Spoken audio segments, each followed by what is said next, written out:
Okay. So, So we're videotaping. yep. Tell me, are you ready to go? Yep. Okay. So, we're looking here on the anterior side of the heart, okay, and the posterior side where all the openings are. And if you hold it up to the body like this, you can see the orientation. Apex pointing out and to the left, base flat up top here, okay? So you've got that. When you're on the side, you want to look at a couple of things. One is you see this vessel that's running down.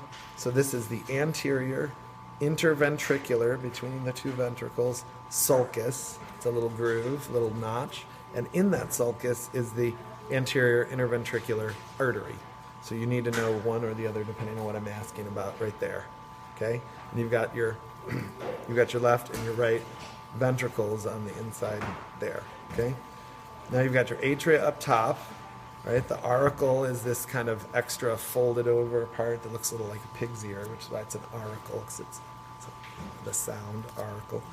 Another one here. So you've got your left and your right. Underneath those are the atria, the right and left atria underneath those, okay?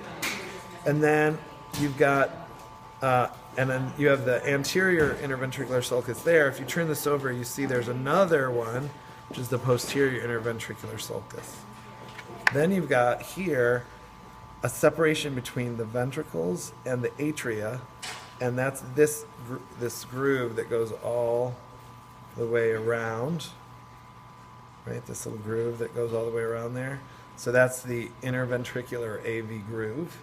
We also sometimes call it the coronary sulcus. And the reason why is this part right here has the coronary sinus right there. And the coronary sinus is the opening for it's right there, and you can see it goes all the way in. Right there is where I'm pointing at. Okay. So again, you need to know the structure, the sulcus, as well as the coronary sinus, which is the actual vessel. Okay. Then while we're on the back side here, we've got our different openings. This is where the pulmonary veins would go in. Can't see them very well because they've all been broken, but there would be 4 there that were coming in. This is the inferior vena cava opening. This is the superior vena cava opening. And both of those go into the left atrium. Or excuse me, the right atrium. I have to turn around. The right atrium. Okay. And that coronary sinus opening also goes into the right atrium. Okay. Now up here, you've got a couple other structures of note. One is this is the pulmonary trunk. This is the aorta, and they're connected by this little guy here called the ligamentum arteriosum, which is just a ligament that holds those two guys together. Also, you're going to have 3 different arteries: brachiocephalic artery, left common carotid artery, and left subclavian artery. However, only one is on all of our pigs, which is the brachiocephalic. That's the one you have to know for sure. But you need to know all 3 later when we do vessels. Okay? Then it'll be a little hard to see on video, but when we go inside, you can see the moderator band, which we don't have in humans, but the pigs have. And then you can see the folds of the different valves, the different flaps, the cusps of the valves.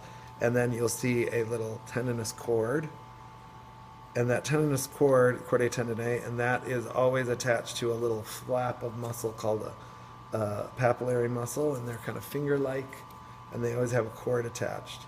If you see little ridges or bumps of muscle like down here that don't have a cord attached, that's trabeculae carnae, which literally kind of translates to like a bumpy or wavy meat.